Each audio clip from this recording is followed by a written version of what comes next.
Good evening, everyone. How's everybody doing out there tonight? Welcome to another edition of Legend from the Past and the Future show. I am Armand, and I am going solo tonight. So you just had me by yourself tonight, along with the legendary Carlesa Finney. But we're gonna have a nice time tonight. And at the end, we even gonna play a Newlywed game. So we're gonna have some fun with her and her husband.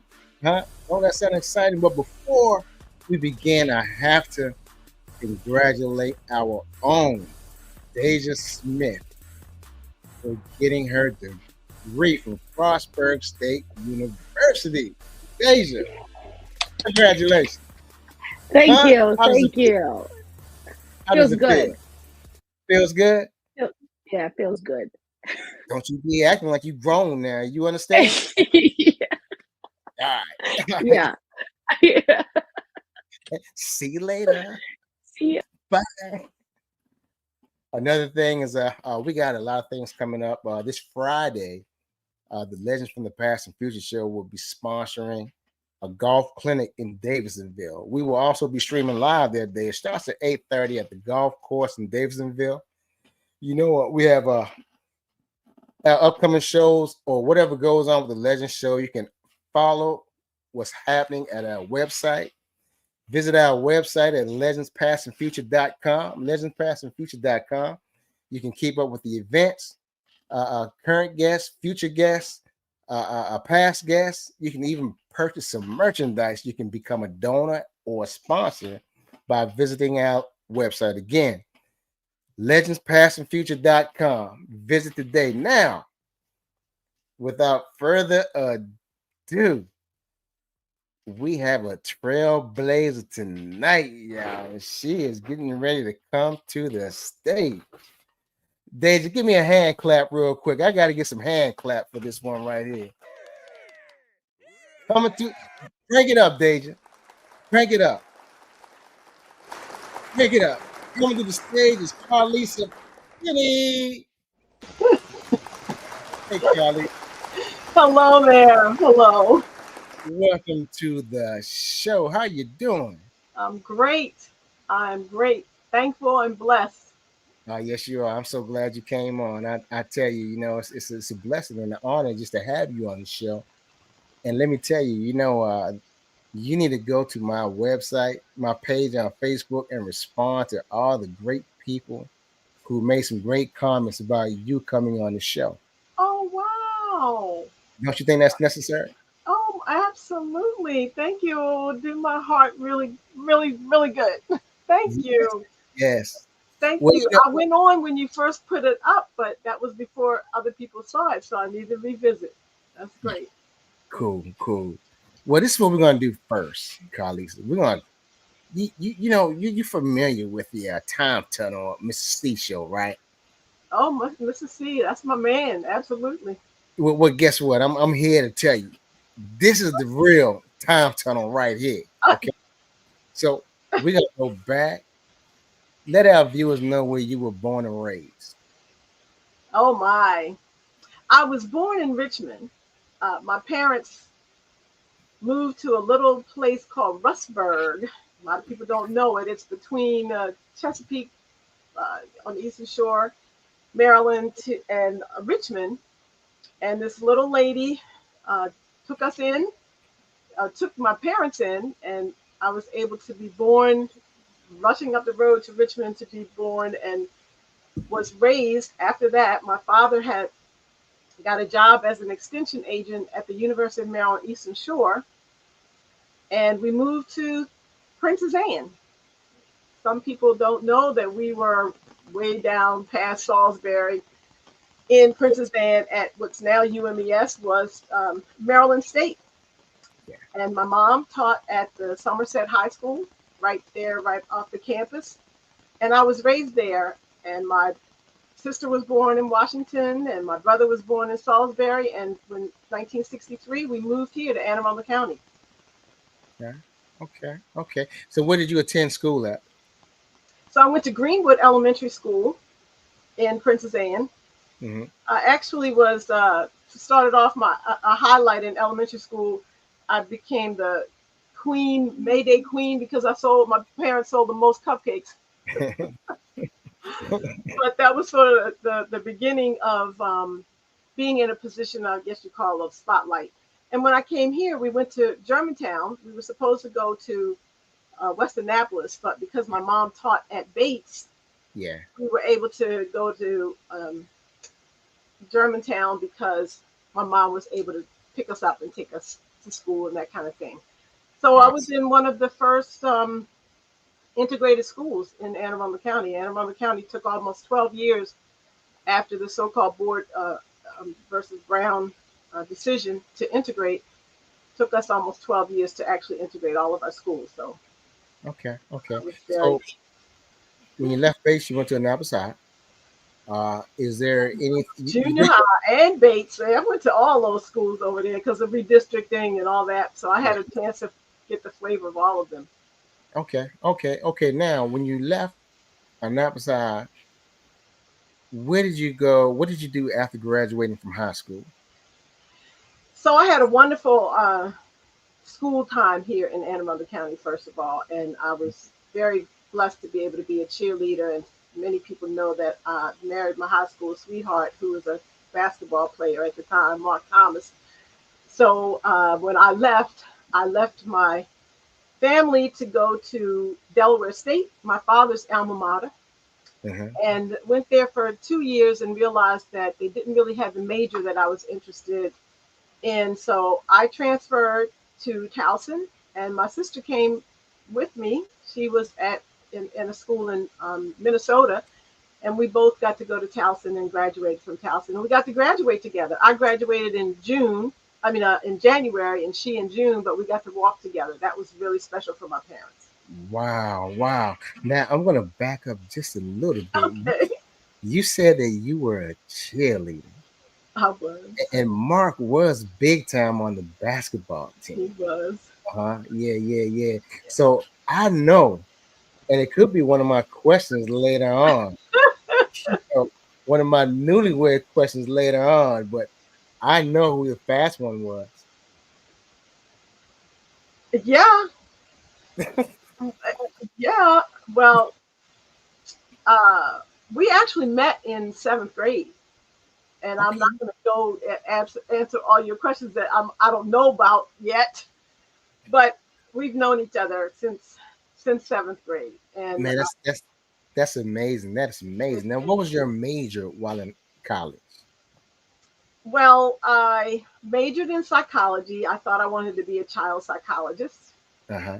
and when I got to Towson, I had an opportunity to work in the daycare center, Lotto Lee Hall Daycare Center, which no longer exists. But Mhm. I was very, very blessed to have an experience working with infants, and my teacher saw a light in my eyes when I was working with babies, and she told me that that was going to be my gift, that I was going to be able to work with babies and um, just get them so excited about life, because babies change so quickly and you can influence them so quickly. And it really did become the foundation for everything that I've done since then in my career. So I Awesome. had a double major, which is Okay. why I graduated in January. I stayed an extra semester so that I could have a major in psychology and early childhood education. And I had an opportunity to do my student teaching in Johns Hopkins Hospital, ChildLife Department, working with babies who were hospitalized, and in Montebello Elementary School with third graders, where one of my teachers really inspired me to go on in education. Okay. Okay. Okay. Now, let's talk about some of the things that you were doing after graduating from college. You have a very extensive resume, and bio here. So we're gonna get right into some of the stuff that you began doing once you graduated from college. What was one of the biggest things that you got yourself involved in or started working with? Well, I've been really, really blessed to be received for some of the ideas that I have that other people might not have thought of. But because of my student teaching, first of all, I created that student teaching experience because there was never a student teacher working with infants. And I worked at the hospital with infants, and I worked at one of the high schools with infants. And those were my early years, gave me an opportunity to, babies come with parents. Yes. Yes. So I had an opportunity to work with parents also, especially parents, adolescent parents of young children, to help them to really understand the value that they bring to their babies and how they really can influence them to be excited about life and to not look at their pregnancies and their early parenting as a burden, but as a gift to their babies, and to play with them and to make toys out of junk and to take them on excursions and let them see life and talk to them and sing to them. And it was just a joy to work with parents with babies in my years right out of college, to experience working in Johns Hopkins with the babies who are hospitalized, work with doctors to make sure that the babies, even as young as months old, what was happening with them, if they were being stuck with a needle or if they were being uh, prodded and held down because they had to have a procedure. And doctors also understanding that babies have feelings. They're not just little people, but they are people with feelings and pain. And so that experience allowed me to, as I moved uh, career-wise, decided to work at, um, my goodness, one of our high schools in Baltimore City. Well, several of them had infant centers to make sure that teenage mothers had a place to go to school so that they could complete their education, even though they were young parents. And so at Lake Clifton High School, I started one of the infant centers for the parents who wanted to bring their children to school, and worked closely with Pakeland School. At the time was a school for pregnant girls. And at that time, I had my own little girl who is now celebrating a birthday in August. And I'm not going to tell you how old she is right now, but I understand, but yeah. that was one of my questions, though. With you doing what you were doing, and you had your own, where did the energy come from? And before you even answer that, Lenny, welcome to the show. He said that was a great perspective to give to young parents what you did. But now you also were a parent, so how did you manage to balance it? Well, I thought that I was pretty efficient, effective in my job before I became a parent, working with teenage moms, because I was close to their age and had the same level of energy that they had. But once I had my own child, who actually was born at Johns Hopkins in a very, very traumatic childbirth. She was 2 pounds, 12 ounces, born early. And I spent a great deal of time with her as an infant at home because I believed the importance of touch and being a mom. And Mark was right there with me together, holding her little self on top of his chest. And uh, she was able to go to one of the infant centers as a young baby. And so on one side of town at Dunbar, one of my really good friends took care of my daughter, and I was at Lake Clifton, and we would meet and exchange so that she had a good experience with childcare for a short period of time. And then I was able to bring her along with me to daycare at Hopkins because I was there for 10 years before I came back to my hometown in Annapolis. So it was the energy that I had. To be honest with you, my energy comes from God. I don't Yeah, know where I get it from. yeah, You yeah. hardly ever hear me say that I'm tired or that I need a rest, or I just am very, very thankful that probably I have ADHD. That's probably what I'd be diagnosed with today. But I am just very blessed that I have a lot of energy for the work and for people. Helping people gives me energy. being around children gives me energy when I'm around babies, especially. Yeah, yeah. Well, I also saw where you were an assistant teacher, uh, the 3 4 year old program. Talk a little bit about that experience.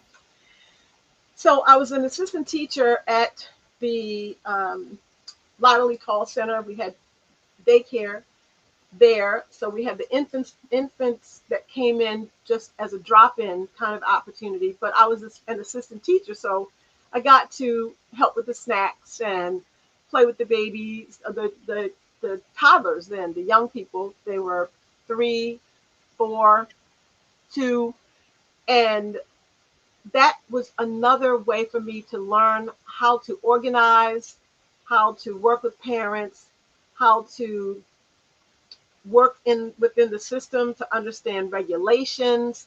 And Yeah, I did not know at that time that it was going to be of such great benefit to have been an assistant teacher early on for some of the other things that I was able to do in my career. But it was a great experience. that's awesome. That's awesome. Well, you just have that level of motivation that seems to just take you to where you have to go to, because you also the health and parent educator, right? Yeah. What is that? What was that all about? So I said to you earlier that babies come with parents. Uh huh. And I had an opportunity to work as a health educator very shortly after my my college graduation, also to work with teen moms and help them with how to feed their babies healthy foods, how to prepare healthy foods, how to discipline with dignity their children so that they were really learning as parents how to help their children grow and not to be punitive and punishing and spanking, and just really understanding that children need language and they need support and guidance. So as a parent educator and a health educator, I worked with teen moms. I think that I empowered them such that I was even called on the carpet at one point because I was empowering the girls to ask questions when they were getting their own healthcare um, treatments. And Yeah. one of the doctors called my supervisor and said, "Who is the new person down there who's telling these girls they can ask questions?" And she was very supportive of me, but she knew that it was because I wanted the young ladies to know what was going on with their bodies, why that was happening, so they could also translate that to working with their children. And as I saw the girls getting younger and younger, it was very concerning to me. Mhm. And so I had an opportunity then to go to what was called the Self Center, which was a center for teenagers who were not parents, to help them prevent pregnancy, to make a life for themselves before they made another life.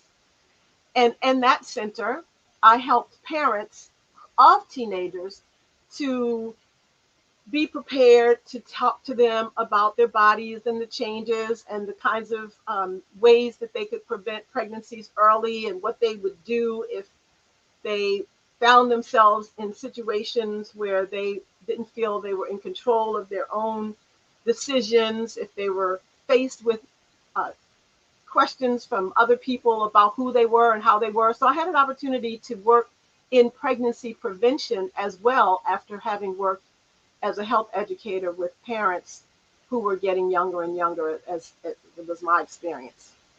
So the powerful thing with that, Carlisa, is this. And this is very relatable, where a coach that coaches football have a problem being the type of coach that what he came up under as a youth, whereas these parents will challenge that authority of the coach and become combative. Did you ever experience a situation where a parent became combative with you for telling them how to handle their children, or how to do the things that was needed to raise their youth? So I can't say that I've had that kind of experience because, first of all, and I'm sure like coaching, the young people came because they wanted to come to the center or because they had to get their health care. But of course, young people will find ways to challenge you. They'll find ways to question your not only your authority, but what it is you know. So I tried very hard to sit with them and engage with them. So, for example, if we were working with the teenage moms and we were working on breastfeeding or discipline, I would give them an opportunity to talk about how it would feel for them. For example, babies, 9-month olds who like to touch everything, who like to pull things down, and talking to parents about how we are when we go into a store and we see something we want to touch. And even though we see the sign that says, do not touch, we do it anyway. And the security guard looks at us and we decide not to touch that thing. So we try to relate to them how their babies are growing and experiencing life with their own experiences.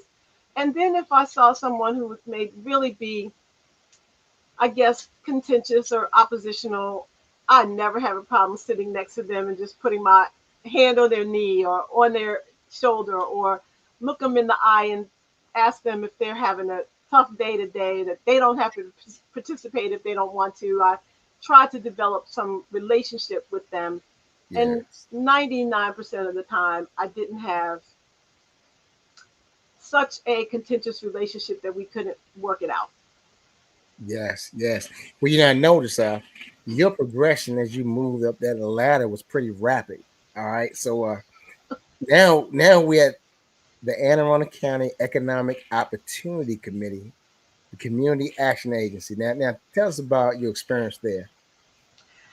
I was so blessed.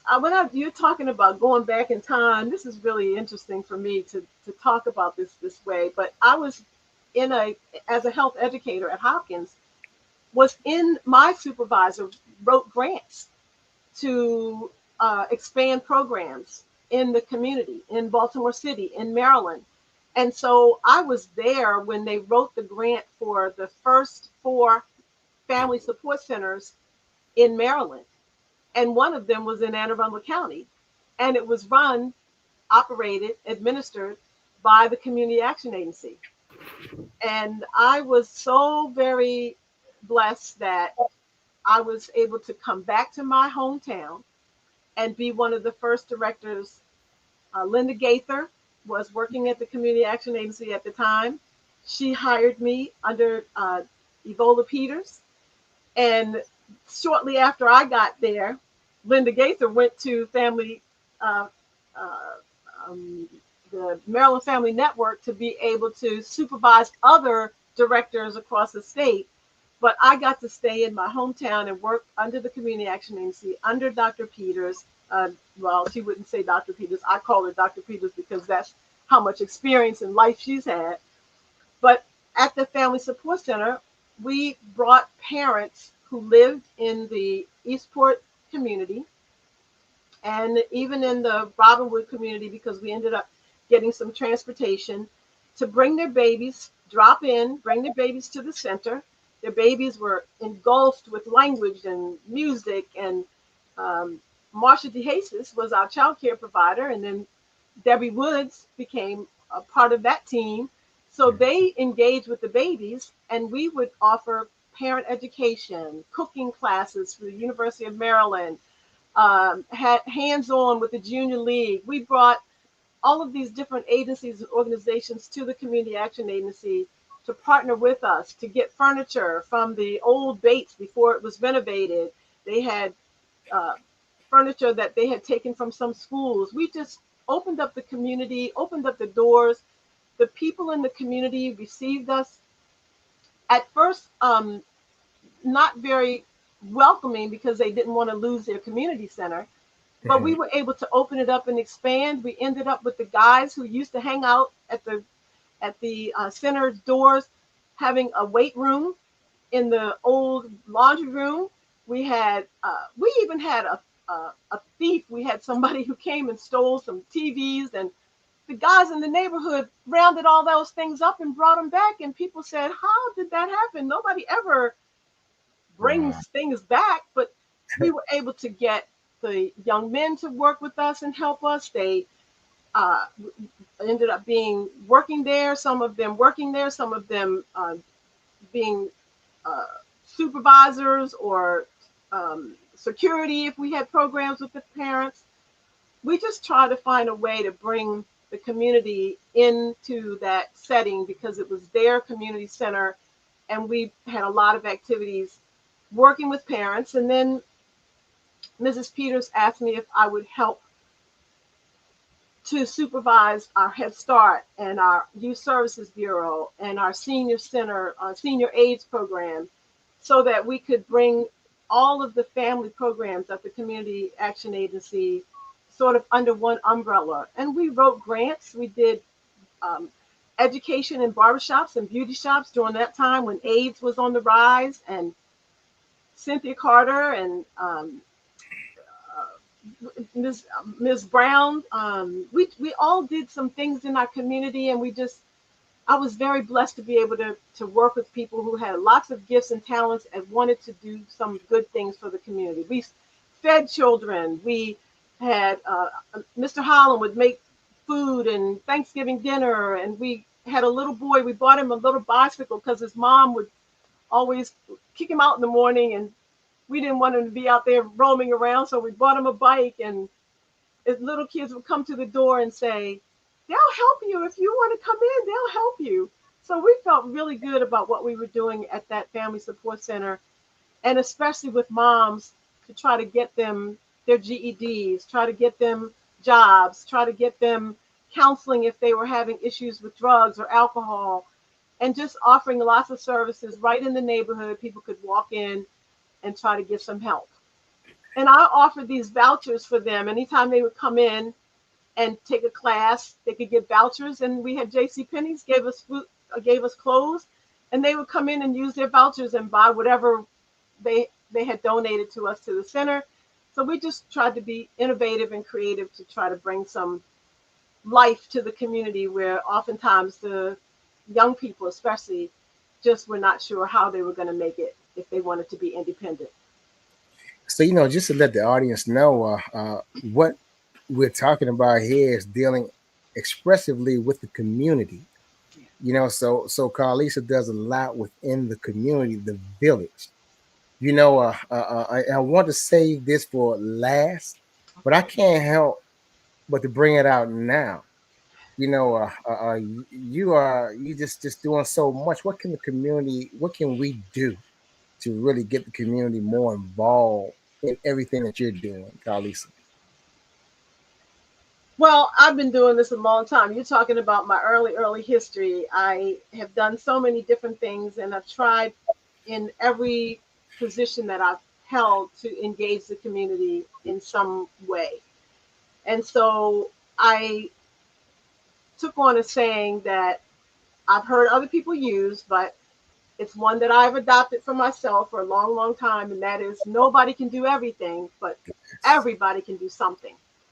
And so whether you're doing something for your own child and making sure that you are a parent involved with your child's education, or you give them a quiet place to study, or you talk to them about getting to bed early and not drinking sodas and eating foods that are not healthy for us, that contribute to the kind of health issues that too often our people in our communities suffer from. If it's volunteering in your church to work with young people, cooking something, bringing snacks to kids at a child care center, volunteering. If you have a computer that you don't want anymore, there are so many things that you can do, big or small. But I think the biggest challenge is that because our young people are without, I think, oftentimes something positive to do, they act out, and adults often get afraid to be with them. And there's no reason to be, if you can sit with our young people, talk to them like you would want somebody to talk to you, and start something. Start small. Have 3 little kids and read stories to them. Have 4 or 5 teenagers, if you have a TV in your house and somebody else doesn't, and watch a game with them. Yes. Go sit at a game, and if you're not coaching, if that's not your gift, maybe you're sitting with them and making sure that they get snacks between the games. Mm, So I think that we can be so much more creative than we often are and want to watch to see what other people might do. mhm. But each one of us can do something and it contributes, even if you never get recognition for it. The children always know who cares about them and Yes. who cares for them. They Yes. know. Yes. Yes. Well, we're gonna bring it back just a little bit, Okay, okay? Because you used to work at Anne Arundel Community College, correct? that's correct. So, what exactly is or was the SASP program? So just to, I guess to lead up to that, everything has just fallen into place in a lot of different ways. And it's never about me. I have always been just so thankful that God chose me to be in spaces where I could see how life could be, not just how it was, and what we could do, especially with the team, to inspire people, to give people hope. So when I was at the Community Action Agency, I had an opportunity to be in the first class of Leadership Anne Arundel, the best class. And Mm, I say that because that's what everybody says who graduates from Leadership Anne Arundel. And I had an opportunity to meet the vice president of the community college. And because he saw the things that we were doing in the community, he saw that maybe I could be a part of the community college and recruit students, especially African American students, because they were in need of increasing their enrollment of African American students. And because my job at the same time working in the Community Action Agency had an opportunity to work in other parts of the county, I got to know the county pretty well. The South County, North County, and the different cultures within each one of the areas of the county. So I had an opportunity to work as the assistant director of admissions. I didn't come up through the ranks in uh, college, the college world. I came from the community side, and he thought that would be a fresh way to look at recruiting. So for a few years, I was the assistant director of admissions. I worked with international students. I raised the international school population from about 20 students, international students, to about 200 in my time that I was in admissions office. And we did innovative ways to recruit. We went to high schools. We talked with students who were interested in coming to the college. I had an opportunity to meet African American students in each one of the high schools in the county, recruited them for the program, for college, and offered them support. And we realized we didn't have a real support program for first generation students whose parent, no one had been in the college. mm, They hadn't talked the language of college. They didn't know about financial aid. And so we created a program, we being the African American leaders, teachers, and administrators, created the Student Achievement and Success Program. And we put together a way to support them. And using those vouchers I told you about at the Family Support Center, we brought that idea to the college and gave our African American students opportunities to earn going to tutoring classes, or if they had a meeting with their teacher, or if they joined a club, or if they came to a group session we call Miss Finney's intervention sessions. If they if they participated in any kind of thing, they would be able to get these vouchers and use them for scholarships. So the SAS program was innovative to the college. It was a cooperation between our administrators and our teachers. We mhm. worked with students who came to school who are smart, but they didn't have the background and the grades to really compete and do well in college. So we started a summer bridge program so Mhm. that they could learn about college, learn the language, retake the test, and then get support the whole time they were at the college. And they would really work harder to get their grades because they were engaging with what I call smart kids do anyway, and that's get tutoring and talk to your teacher and do your homework and turn your papers in on time. And so that turned into a support program that really helped to increase the recruiting of African American students to the college, retention, and graduation.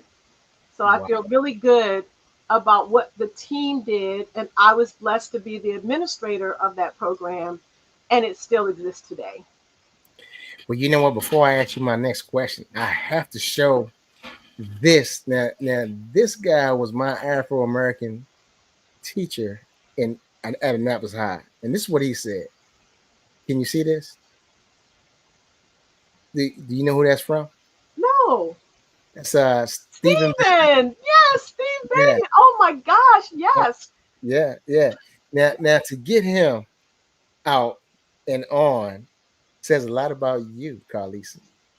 Well, he needs to be on here too, because it was because of Steve that we had a program at Boys and Girls Club to work with students who were suspended, especially those who were suspended for 10 or more days. And we made sure that they had support so that they never got suspended again after they went back to school. I want you to say that to him one more time. Don't think I haven't been trying to get him on the show, because I have. You know, George tried to actually put me on him, and he's been running. But say that to him one more time. He's right there. He can hear you. Say it again so we can try to close this out. Well, he tries to be the shy guy, I guess.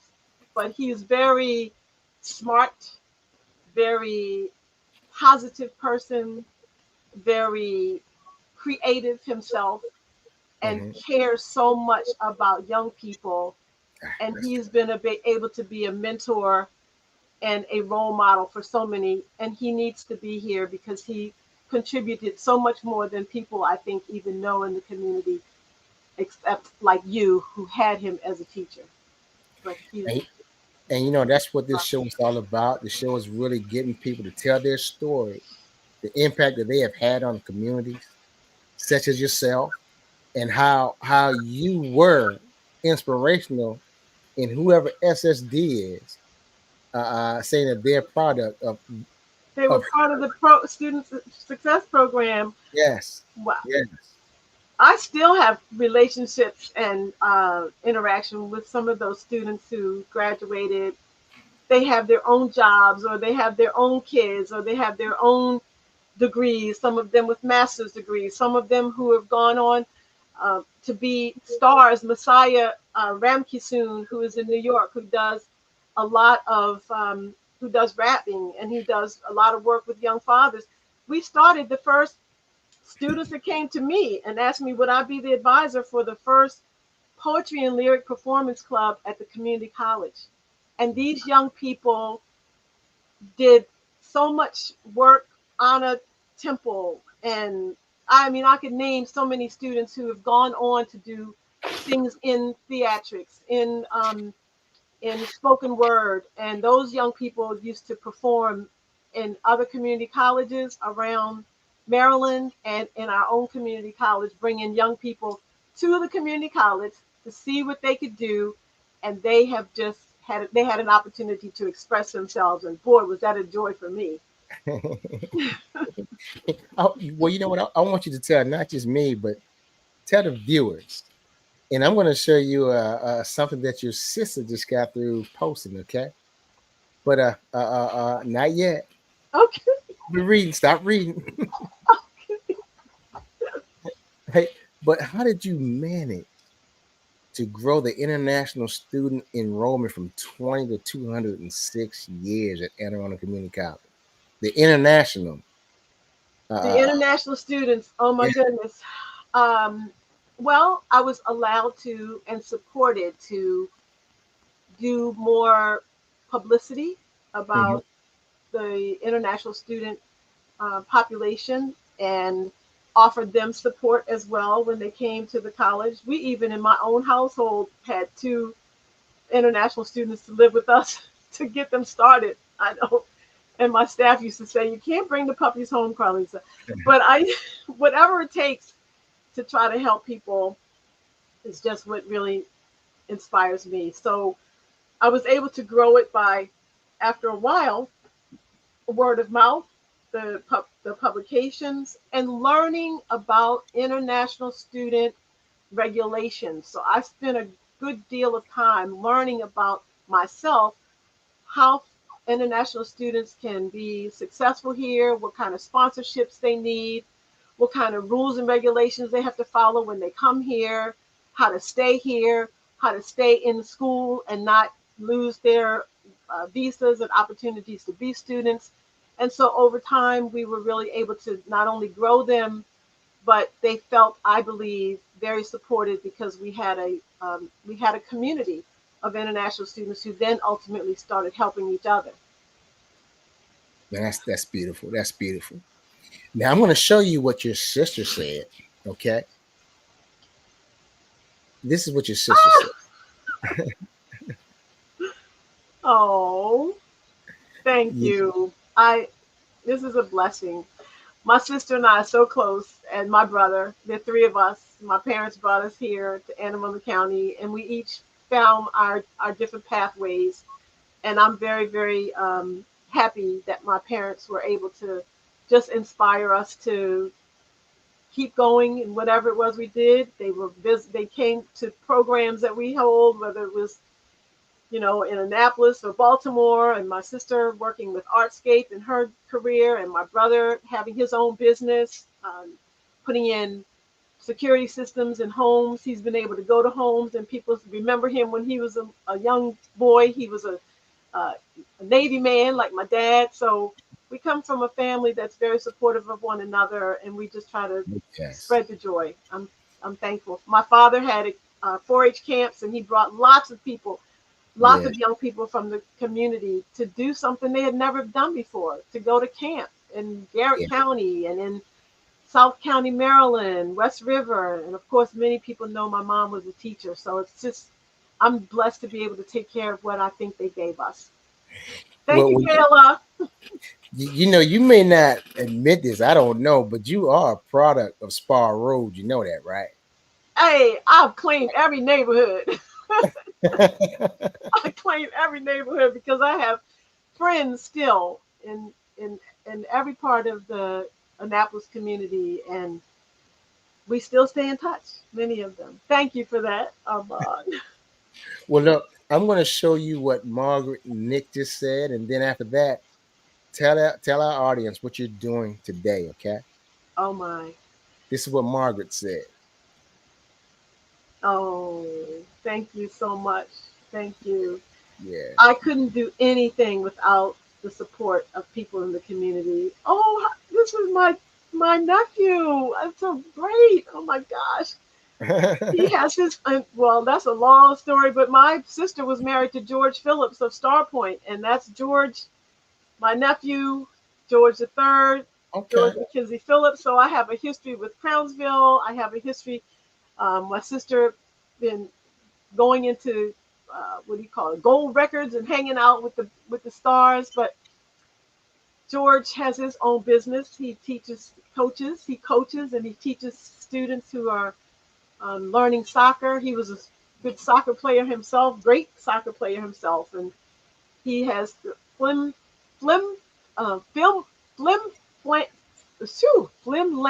TV. If you go online, you can see him. He has really grown a lot of young soccer players in this community. Wow. I'm just blessed. I'm blessed. I am. Well, I couldn't do any of it without the community. Nothing. That's right. Nothing. That's right. Well, this is a hint for you, okay? Because we need to talk about Star Point on the show. So oh my gosh, we need to get him on the show. We need to get George. He has some siblings here. Yeah. Yes, they are among many, of course, as you know, talented people in Annapolis who have gone on to do wonderful things. But Star Point really put Annapolis on the map. Yes. And I'm pretty sure you'll close that out for me. No problem. Thank you in advance. Amen. Okay. All right. You got it. So Anything tell for you. yes. Well, tell our viewers, tell us about Carlesa Finney, the person, and what she's doing today. Well, I'm retired. Hmm. Are you really? Huh? Yes, I'm retired. I am retired from everyday mandatory supervision, meetings, evaluations, uh, trainings. I do things now because I want to. Uh, Yes. I always did things because I wanted to, but there were, of course, parameters to that with being there at a certain time, a certain number of days, and all that. So I am just working my passion wherever I can. I'm part of a board member of the Anne Arundel Conflict Resolution Center, Hospice of the Chesapeake in Anne Arundel County.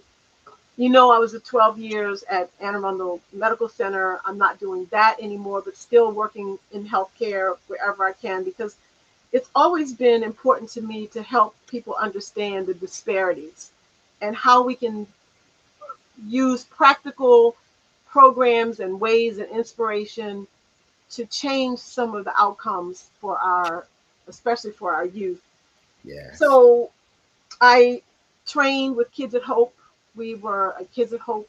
Annapolis was it was the second Kids at Hope city in the country, which means that we had trained people in schools and in the community to help all of our children understand that every child can succeed, no exceptions, and Yes. pull together people from all over the county to teach other adults how to talk to and talk with children and always see our children as at hope and not at risk. That's some term that came from other people, and that's not who our children are. Our children are at hope, they are our future, and we want to treat them that way.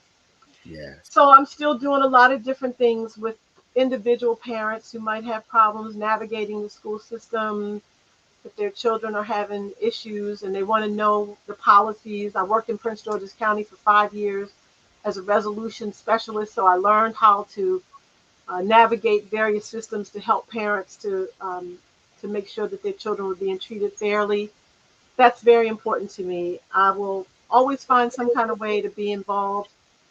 And then, of course, I do my own little fun thing. I also have a cosmetic and beauty consultant. Yeah. I saw that. I know. I just can't. I just love making people feel special, valued. My parents did that for me, and it doesn't take a lot. It takes some smiles. It takes some hugs. It takes listening, being listened to. It takes people being seen. That's what they want. That's what we all want. That's beautiful. That's beautiful.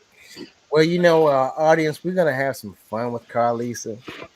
Carlisa's gonna get her king down, and we're gonna play the Newlywed game. You remember the Newlywed game? We're gonna do that. You know he would be down here right now, but he's up there probably totally engrossed in the game. I know he is, but hey, King need to come down. That's King. right.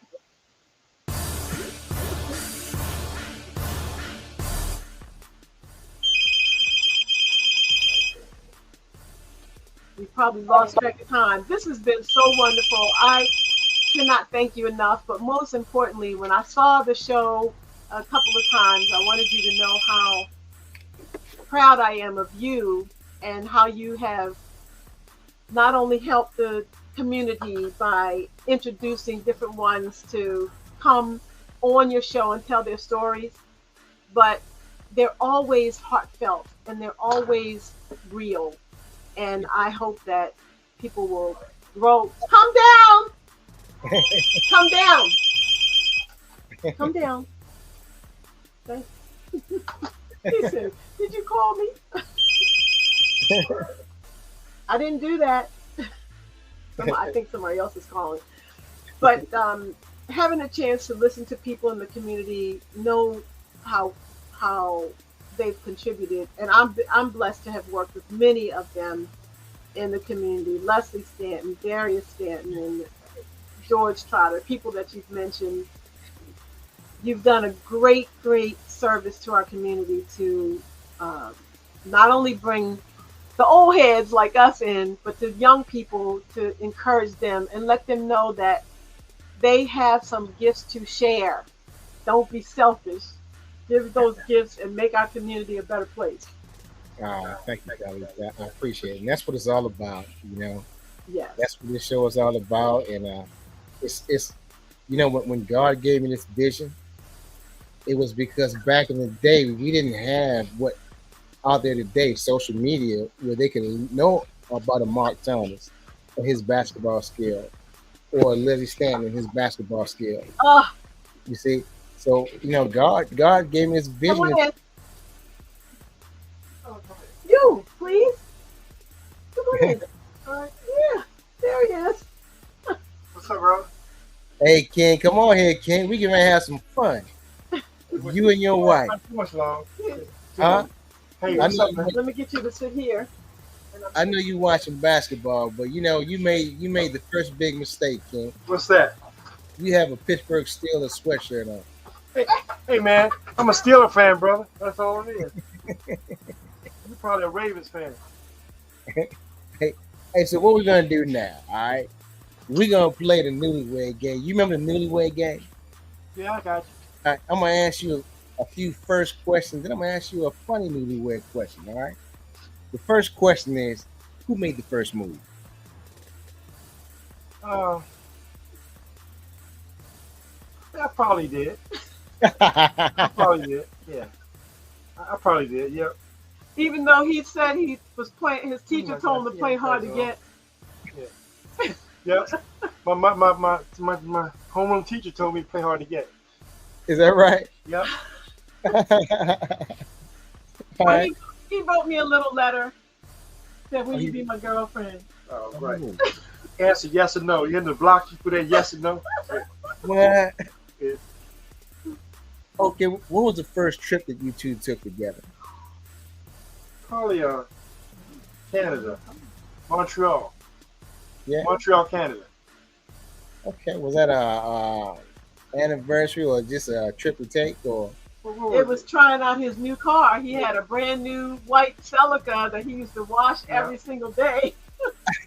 And we decided to go Take a trip. to Montreal, and we went through Massachusetts and visited Albert Mason, who lived up that way, and Boston. in Boston, and Yeah, Boston.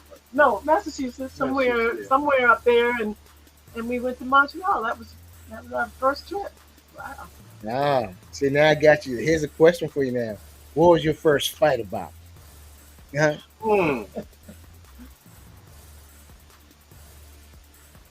It's hard to we have We've a been lot, together so long. We've we had have, a we have lot a of lot of fights. fights,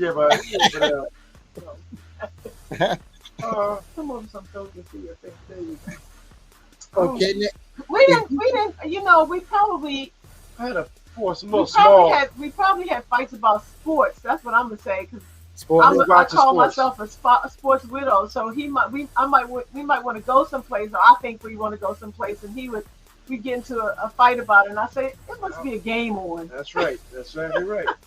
Hey, but now you know, hey Mark, now you know Carlesa is from Maryland, and you know the women in Maryland, especially Annapolis, are sports fanatics, right?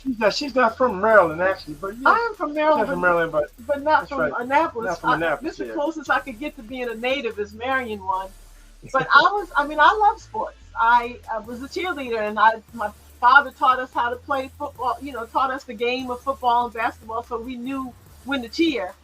And I spent a lot of time watching games with him. But now that I'm much older, I only watch the games when we get to the playoffs, so I can have some kind of conversation about it.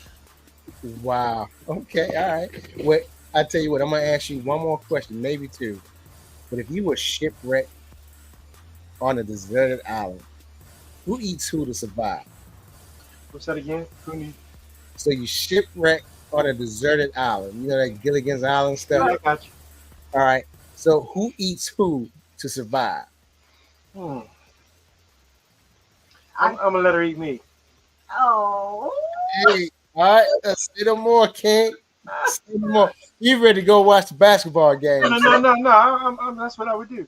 I would let her That's eat what me. you- Yeah. He That's my man. would. He Yeah. would. But I would try to find a way to share. So I get an arm, and then I give him an arm, That's right. and we'd find a way to share. But his Since I'm a first, longer person, it would take longer to eat me. Okay. Hey, look, hey, King, I appreciate you coming down for this, man. You know, and Carlesa, man, it was lovely having you on the show tonight. thank You you. and What's going on the show? I'm on TV. No, You're on the show. That's Yeah. right. And matter of fact, I have to say that I couldn't have done any of the things that I've talked about and shared with everybody without the support of Mark. Really just enabling me and supporting me to do whatever I wanted to do. But he was also a person who would help me keep my limits so that I wouldn't go too far, take too much time, do too many things. So he helped me keep balance. And I let people take advantage of her. man, I know that's right. I know that to be a fact. That's Because right. I do know that brother. That's right. But I do know that brother, and he's gonna protect his wife. He's gonna Right. protect his family, period. That's right. Yeah. I know that brother, man. So But you were talking about his T-shirt saying the Pittsburgh Steeler. I have one that says, "I'm a fan." Who's your I'm a team, Steeler man? fan. who's my team? Yeah. JD5. Jaden Daniels. Oh man, I love that dude. Yes. He's awesome, man. Yes. He's Yes. an awesome guy, man. Super Bowl bound. What else can be said? The names stink. Uh, Commanders. I know, man. But, he's a very, very good quarterback. Yeah. Yeah. Well, you know, again, you know, thanks. This Okay. being, I like to tell. I'm going to let you say one last thing, one last encouraging thing, Carlesa. After I say this, okay? Again, we have coming up another great show next week. You can go to our website and find out who's coming up. We have there it is right there. That's our website. You can go there and look for past guests, future guests, current guests. You can also take a look at our merchandise. You may want to get some merchandise, or if you want to donate to the show, you can donate. Go onto our website or become a sponsor. You know, we interviewed Sylvia Ennis a few weeks ago, who she's blessed to be here with us today after the accident that she had where a tree went through her. When what? A tree, yeah, you know, a tree. And you can go to our website and pull that interview up if you would like to look at it. You know, it's just amazing. But in 2 weeks, we're gonna have the doctor on our show who actually saved her life. Wow. Yeah, he's gonna be on the show to talk about it. Dr. Omar Danner will be on the show to talk about his experience in saving Sylvia Ennis' life. Sylvia will be coming to Maryland on the 26th of June, and we're gonna do a one-on-one. We're gonna go to the actual site where that took place, and we're gonna do a one-on-one and really get close and personal about her experience. You know, so next week we'll have Carl C. Mann Anderson on the show. The week after we'll have Dr. Omar Danner on the show, who saved Sylvia's life. Now, Carlesa, what encouraging or inspiring thing you would to like to leave to the audience before you go? So, first of all, thank you for allowing me to share my story. I've been very blessed. Secondly, thank every single person in the community that has had anything to do with whatever we've done to uplift and give hope to our young people. And my inspiring thing to say really is everybody get out and do something, especially now, because our way of life is being threatened. And I think that we can get so hung up in Every day everyday life and not realize that things are being taken away from us. Don't be afraid. God does not give us a spirit of fear. Come together and be able to support each other. And above all things, do everything with love. Everything. Yep. All right. All On right. that note, we're going to end the show. See you next week, 8 o'clock, for another fantastic and outstanding guest. See you then. Peace. Thank you.